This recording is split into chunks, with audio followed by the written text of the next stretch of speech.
यहां ताल्लुक कौन रखता है किसी नाकाम से, लेकिन मिले जो कामयाबी अगर तो सारे रिश्ते बोल पड़ते हैं।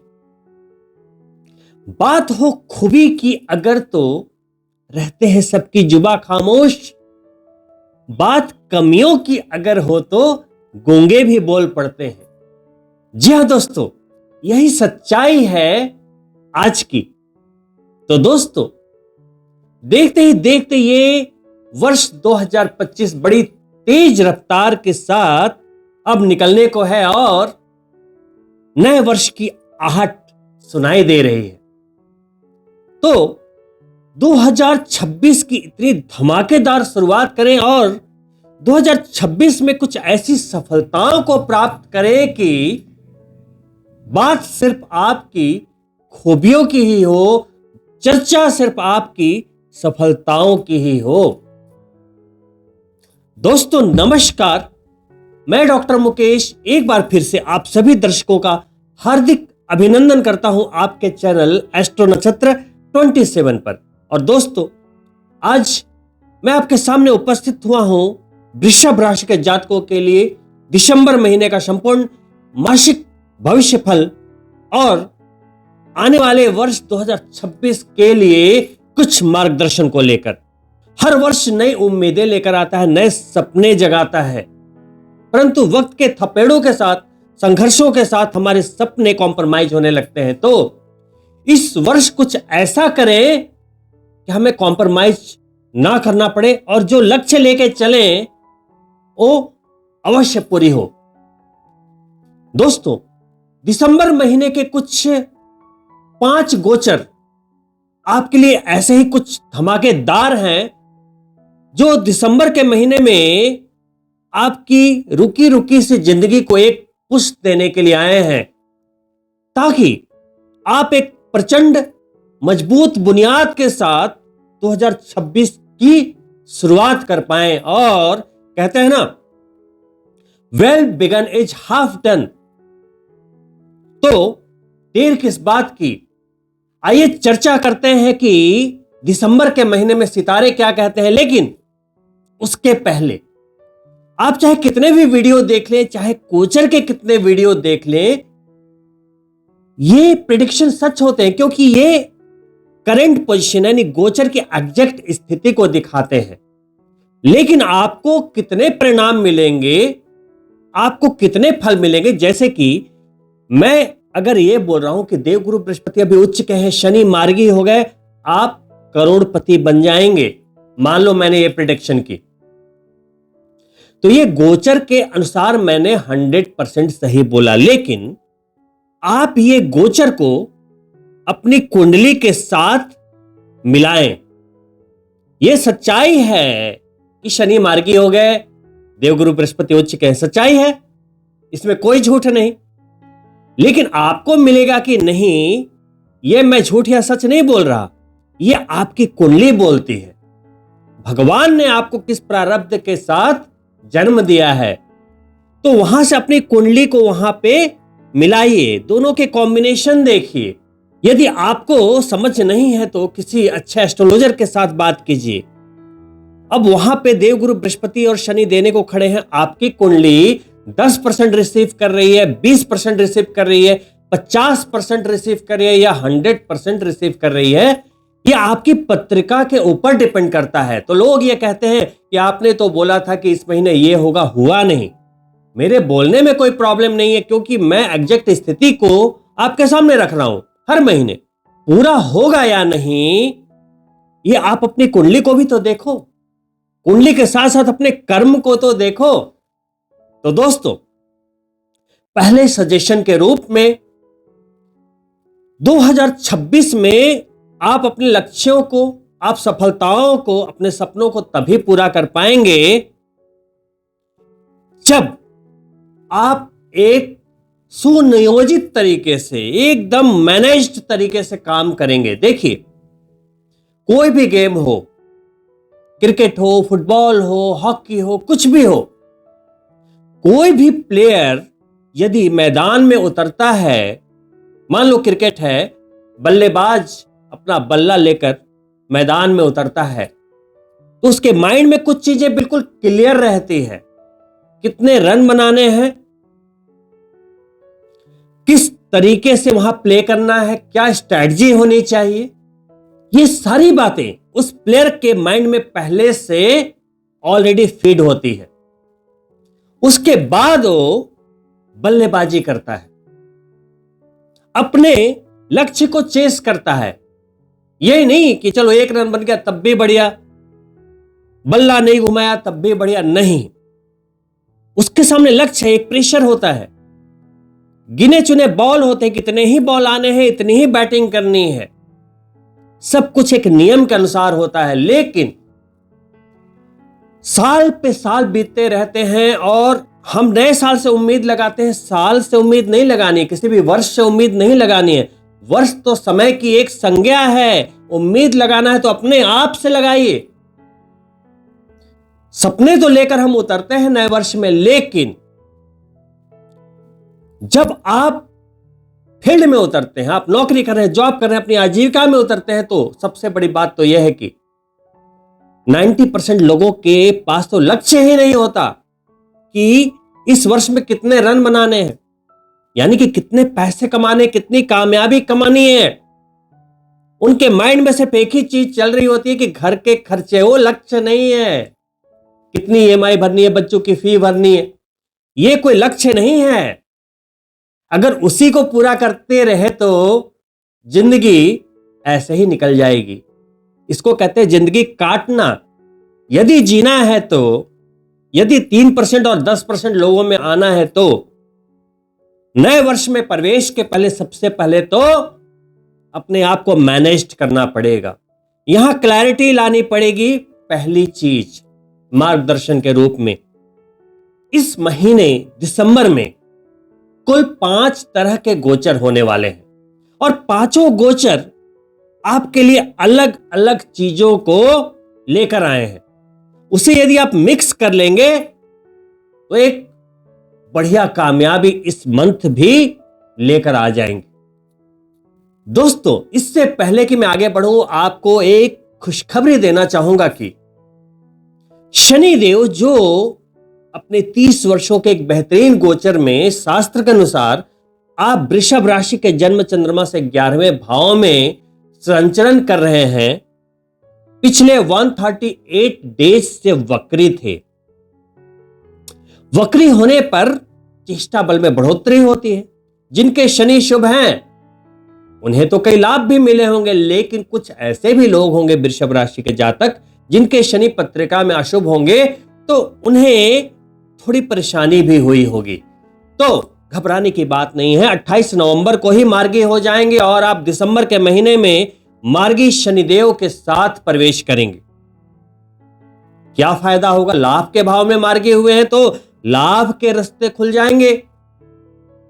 आपके जो गेन्स हैं, आर्थिक लाभ है, मान सम्मान है, यश है, या घर की कोई भी खुशियां हैं, कोई भी अचीवमेंट है जहां बड़ी मेहनत के बाद भी नहीं आ रही थी, इस महीने सरलता से आपके पास शनिदेव के आशीर्वाद से चली आएगी। पहले गोचर के रूप में 5 दिसंबर को ही आपके अष्टमेश और लाभेश जो कि देवगुरु बृहस्पति हैं, वो तीसरे भाव में संचरण कर रहे थे अपनी उच्च राशि में 47 डेज से। 5 दिसंबर को वो वक्री होते हुए अगली राशि में नहीं, उल्टी, यानी कि आपकी राशि है नंबर 2, वो आ जाएंगे नंबर 3 में, धन के भाव में। लाभ के स्वामी हैं, धन के भाव में आ गए। अष्टम भाव के स्वामी है, धन के भाव में आ गए। तो क्या देंगे आपको? इसका सीधा असर आपकी आर्थिक व्यवस्थाओं पर पड़ेगा, धन पर पड़ेगा। तो लाभ के स्वामी हैं, धन के भाव में बैठ गए तो 2 + 11 धन योग बन गया। तो धन का लाभ, मान, यश, प्राप्तियां, प्रमोशन रुके हुए थे, नौकरी नहीं मिल रही थी, व्यापार में कुछ स्लो मोशन थे, हर जगह से पैसे की एक तार से जुड़ जाएगी, कनेक्शन जुड़ जाएगा। अचानक के स्वामी अष्टम भाव के स्वामी है तो अचानक कोई लॉस हुआ था, अचानक आपके जीवन में कुछ उथल पुथल सी स्थितियां बन गई थी, कुछ समझ नहीं आ रहा था, पजल्ड हो गए थे। सेकंड हाउस में गए हैं तो वाणी का भाव है, आपकी वाणी भी मधुर हो जाएगी, वाक सिद्धि आ जाएगी, रिश्तों में एक सामंजस्य सा आ जाएगा और आप चतुराई से सारे मसले हल कर लेंगे। धन के भाव में आते ही देवगुरु बृहस्पति पंचम दृष्टि स्ट्रगल के भाव पर डाल देंगे, छठे भाव पर। हर तरह के संघर्षों से दूर रखेंगे। नौकरी पेशा लोगों के लिए बहुत ही अच्छी स्थितियां, धनदायक स्थितियां, क्योंकि धन के भाव में बैठते हुए अमृत वर्षा कर रहे हैं, पांचवी दृष्टि से आपको देख रहे हैं। वही सीधी सातवीं दृष्टि अष्टम भाव पर डाल देंगे, यानी कि लाभेश होते हुए दो अशुभ भावों को देख लिया, छठे भाव को जो स्ट्रगल का भाव है, अष्टम भाव को जो आयुष्य का भाव है, अचानक होने वाली घटनाओं का भाव है, वहां आपको उन्होंने सुरक्षित कर दिया। नवीं दृष्टि आपकी आजीविका के भाव पर डाल दी, जहां राहु देव बैठे हैं। दशम भाव में राहु है, राहु है या केतु जिस भाव में संचरण करता है, वहां पर इस जन्म नहीं पिछले कई जन्मों के कुछ ऋणानुबंध को लेकर आ जाता है, कर्म के बंधनों को एक्टिवेट कर देता है। तो इस कारण से उस भाव में राहु के आने के कारण कुछ न कुछ पिछले जन्मों के कर्मों की वजह से थोड़ी बहुत समस्याओं का होना तय माना जाता है। ऐसी स्थिति में राहु के कुछ शांति को उपाय करने चाहिए यदि आपको ज्यादा प्रॉब्लम हो रही है। लेकिन वहीं विदेश में रहने वालों के लिए, विदेशी भूमि पर कार्य करने वालों के लिए, विदेशी कंपनियों में कार्य करने वालों के लिए, सोशल मीडिया से जुड़े लोगों के लिए ये राहु बहुत ही अच्छा बिहेव करता है। उसी राहु पर बृहस्पति देव की अमृत दृष्टि नौवीं चली जाएगी, उसकी शरारत को कंट्रोल कर लेंगे। यानी कि नौकरी वाले भाव को भी देख लिया, अष्टम को भी देख लिया, दशम भाव को देख लिया, तो आपके कार्य स्थल पे एक स्मूथनेस आ जाएगी, नौकरी मिल जाएगी। नौकरी में है तो प्रमोशन के काफी चांसेस है, क्योंकि देवगुरु बृहस्पति की ही दृष्टि दशम पर जा रही है और वही लाभेश भी है, प्रमोशन देने वाले भी वही हैं, लाभ देने वाले भी वही हैं। तो बहुत ही अच्छी स्थिति देवगुरु बृहस्पति दिसंबर के फर्स्ट वीक में ही क्रिएट करते हुए और उसके पहले शनिदेव मार्गी होते हुए, तो ये दो शुभ शगुन तो पहले ही आपके साथ जुड़ गए हैं दिसंबर महीने को एक बहुत ही जबरदस्त रूप देने के लिए। वहीं दिसंबर के दूसरे गोचर के रूप में आप वृषभ राशि के जातकों के लिए धन भाव के स्वामी और पंचम भाव के स्वामी होते हुए बुध देव अभी तुला राशि में गोचर कर रहे थे। 6 दिसंबर को वो आपके व्यापार के भाव में आ जाएंगे, 8 नंबर वृश्चिक राशि में आ जाएंगे और 29 दिसंबर तक वहीं बैठे रहेंगे। तो जितने भी वृषभ राशि के बिजनेसमैन है, क्योंकि 7वां भाव बिजनेस का भाव है, बुध देव कौन है? बिजनेस के दाता है। बुद्धि, व्यापार, फाइनेंस, जितने भी लोग बैंकिंग सेक्टर में, कम्युनिकेशन फील्ड में, शेयर मार्केट से कुछ ना कुछ करते हैं, एंटरटेनमेंट फील्ड में है, वाक शक्ति से कमाते हैं, बुध देव आगे 7वें भाव में दृष्टि दे दी। बुद्धि आपकी एक बहुत ही अलग लेवल पे चली जाएगी। वहां पे सूर्य देव हैं, बुध आदित्य योग निर्मित हो जाएगा, जबरदस्त निर्णय ले पाएंगे। और सबसे बड़ी बात तो यह है कि धन भाव के स्वामी होते हुए बिजनेस वाले भाव में आ गए, तो जितने भी वृषभ राशि के बिजनेसमैन हैं उनकी तो बल्ले ही बल्ले है, मतलब कुछ भी संभव है, क्योंकि देव गुरु जैसे पवित्र ग्रह लाभेश होते हुए धन के भाव में हैं और वहां के स्वामी आगे व्यापार के भाव में। इससे बेहतरीन कनेक्शन नहीं मिल सकता और 29 दिसंबर तक ये ऊर्जा आपके सप्तम भाव में बनी रहेगी। दोस्तों, वही बुध देव चूंकि पंचमेश है, प्यार वाले भाव के स्वामी, 7वें भाव में गए।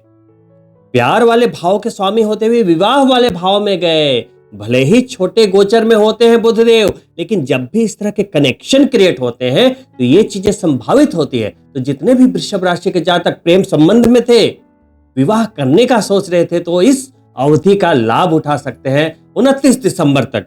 उसके बाद बुध देव संचरण करते हुए आपके अष्टम भाव में धनु राशि में संचरण करेंगे।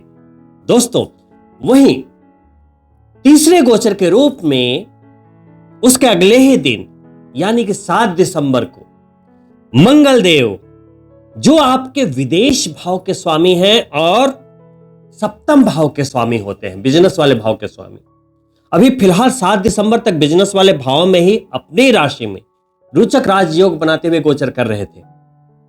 अब वो धनु राशि में आपके अष्टम भाव में प्रवेश करेंगे। अष्टम भाव में मंगल देव के इस गोचर को वृषभ राशि के जातकों के लिए बहुत ज्यादा अनुकूल तो मैं नहीं बोल सकता, इसे मैं न्यूट्रल गोचर की संज्ञा दे सकता हूं। 12वें के स्वामी हैं, अष्टम में गए, एक रिवर्स बेनिफिट आपको दे रहे हैं।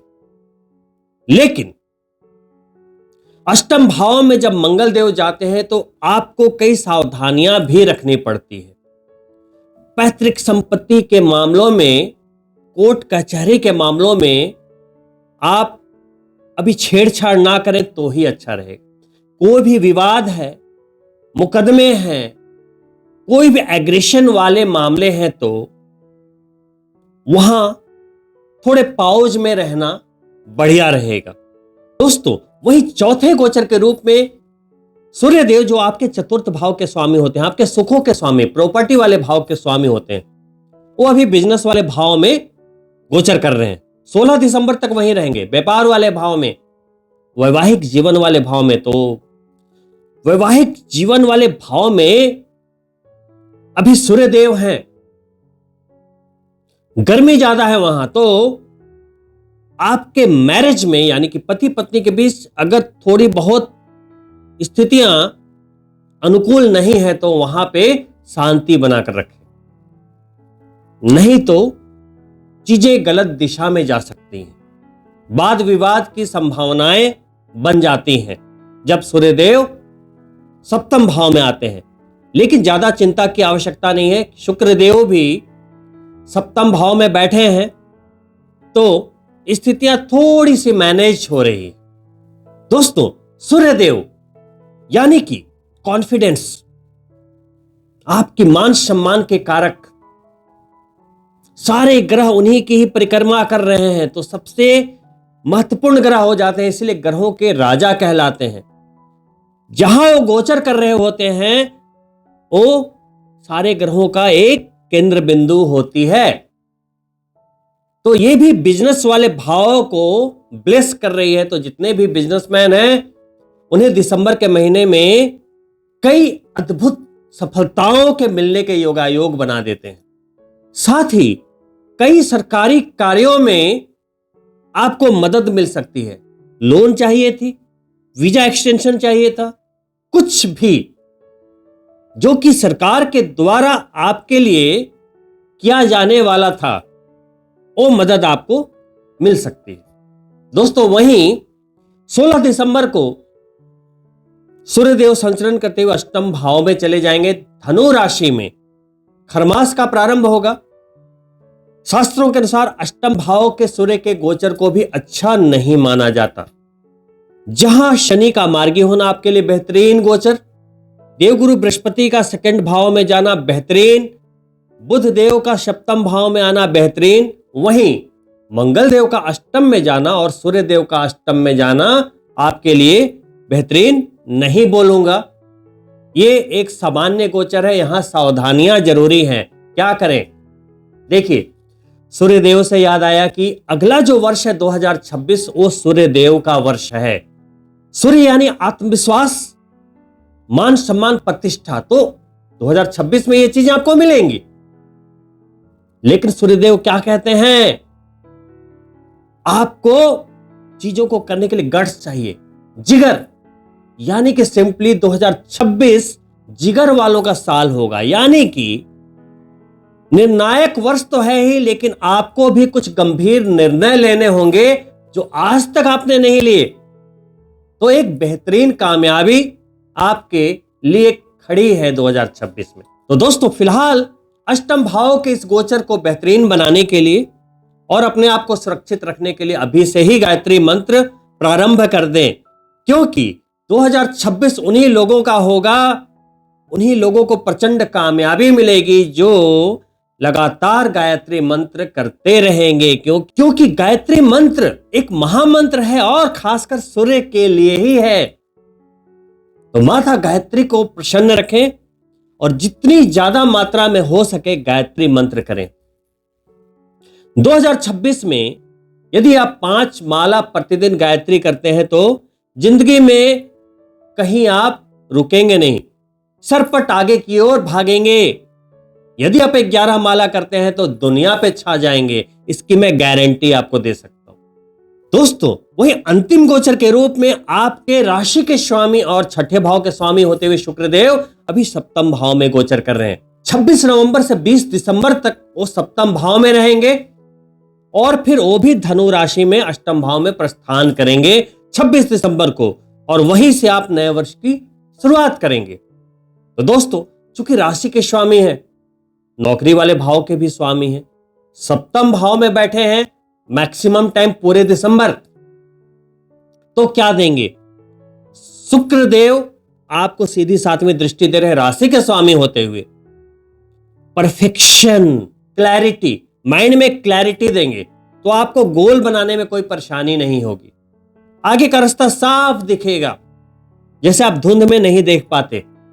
गाड़ी चलाते हो पहाड़ों पे, सामने धुंध आ गई, बादल आ गए, आपकी रफ्तार धीमी हो जाती है कि कहीं गाड़ी खाई में ना गिर जाए।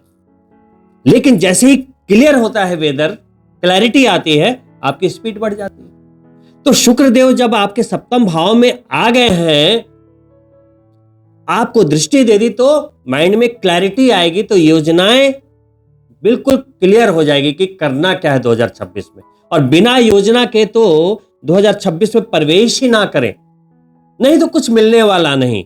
खामखा दिशाहीन, लक्ष्य ही नहीं है तो इधर तीर चलाओ या इधर तीर चलाओ। यदि लक्ष्य ही नहीं है तो कहां भेदोगे? और जैसा कि मैंने बोला कि सिर्फ घर के खर्चे निकालना आपका लक्ष्य नहीं होना चाहिए 2026 का। वो तो एक सर्वाइवल थिंग है। सपने ऐसे हो कि वो आपको रात में सोने ना दे। एक बड़ा सपना बनाइए, लक्ष्य बनाइए, तभी तो उसे भेद पाएंगे। और साथ ही दोस्तों देखिए, हर महीने आप ये गोचर के वीडियो देखते हैं, अच्छी अच्छी बातें सुनते हैं, उसके साथ अपनी कुंडली को भी आप एसोसिएट करके देखिए कि आपकी कुंडली आपको कितना दे रही है, और साथ में आप अपने कर्मों को भी अलाइन कीजिए, यानी अपने एफर्ट्स को भी अलाइन कीजिए। यानी गोचर बढ़िया है, आपकी कुंडली में अगर कोई एरर है उसको फिक्स कीजिए, और आप अपने कार्यशैली को ठीक कीजिए। ये तीनों चीजें यदि ठीक हो गई तो आपकी सक्सेस को कोई नहीं रोक सकता। और एक अंतिम चीज जो आपको चाहिए वो बहुत ही इंपॉर्टेंट है, वो चाहिए जुनून। कभी कभी एक हट्टा कट्टा व्यक्ति भी 2 से 4 किलोमीटर दौड़ लगाने में बड़ी आनाकानी कर देता है कि नहीं, मुझसे नहीं होगा। देखा होगा आपने, एक जनरल बात बता रहा हूं। वहीं दोस्तों एक स्पोर्ट्स लेडी थी, अरुणिमा सिंह, नाम सुना होगा। लुटेरों ने ट्रेन से धक्का दे दिया, पैर कट गए, दर्जनों ट्रेन उनके पैरों से गुजरती रही, रात भर दर्द से कराती रही, हॉस्पिटलाइज हुई, मरणासन स्थिति में कई दिनों तक वो हॉस्पिटल में पड़ी रही, बच गई। भगवान की बहुत बड़ी ब्लेसिंग थी, बच गई। जब उसे होश आया तो उसने ये डिसाइड किया कि मैं अपाहिज तो हो गई हूं, लेकिन अपनी बॉडी से हुई हूं, यहां से नहीं। और उन्होंने कुछ आम चीजें नहीं सोची। यहां पे कोई भी महिला हो या पुरुष हो, अगर अपाहिज हो जाए तो घर के दूसरे मेंबर्स पर एक बोझ बनकर घर में पड़ा रहता, या लोग पड़े रहते होंगे, अभी भी ऐसे लोग होंगे। मैं उन्हें पुट डाउन नहीं कर रहा हूं, लेकिन आप सोचिए उस लड़की ने क्या सोचा। एक तो लड़की, पैर कट गए, उसने बोला अब मैं सारे पर्वतों को फतह करूंगी, माउंटेनर बन गई। दुनिया के हर पर्वत को फतह कर लिया, चाहे माउंट एवरेस्ट हो या किलिमंजारो हो। पूरी दुनिया में अपना रिकॉर्ड दर्ज किया है। अरुणिमा सिंह ने गूगल करके देख लीजिए। तो एक व्यक्ति जो 10 कदम चलने को तैयार नहीं, हट्टा कट्टा है, और एक वो लड़की जिसके पैर नहीं है, और ये सोच ले कि मैं तो पहाड़ों पे चढ़ जाऊंगी, रिकॉर्ड बना दूंगी। सोच रहे हैं क्या डिफरेंस है सोच में। हम एक जॉब कर रहे हैं, मामूली जॉब में हम कुछ कमाल नहीं कर पा रहे, एक बिजनेस को रन नहीं कर पा रहे। हमारे पास सारी एक्सपर्टीज है, आज के टाइम में गूगल है, जानकारी है, एवरीथिंग है। भगवान ने हमें डम्ब थोड़ी पैदा किया है। सारी जानकारियां होने के बाद भी सफलता नहीं मिल पाती। क्यों? क्योंकि वो जुनून मिसिंग है अरुणिमा सिंह वाली, कि मुझे करना है। किसी भी चीज को पाने के लिए दोस्तों बस जुनून का होना जरूरी है। आपने देखे होंगे जो लोग प्यार में पड़ जाते हैं ना, तो तक तो ताज पलट के रख देते हैं, पूरी दुनिया हिला के रख देते हैं। कई लव स्टोरीज आपने देखी होगी, फिल्में देखी होंगी। प्यार में क्या होता है? जुनून की पाना है, इसे मैं खो ही नहीं सकता। प्यार हो गया भाई, वो जो जुनून होता है ना पाने की, कि भाई मिली तो मिली, नहीं तो सुसाइड कर लिया। वैसे ही कुछ ऐसी कहानियां हैं कि कोई मामूली सा बंदा जाता है शादी के लिए हाथ मांगने। लड़की के पिता बोलते हैं कि मेरी जो लड़की है उसके पेट्रोल का खर्चा भी महीने का तुम्हारी सैलरी से ज्यादा है, तो ये नहीं हो पाएगा। उस लड़के को ये बात दिल से लग जाती है और वो भारत का सुपरस्टार बन जाता है। कभी सोचिएगा, गूगल करके देखिएगा, आपको नाम पता लग जाएगा। तो दोस्तों हम जो भी करते हैं ना, वहां एक जुनून मिसिंग है, जिद मिसिंग है।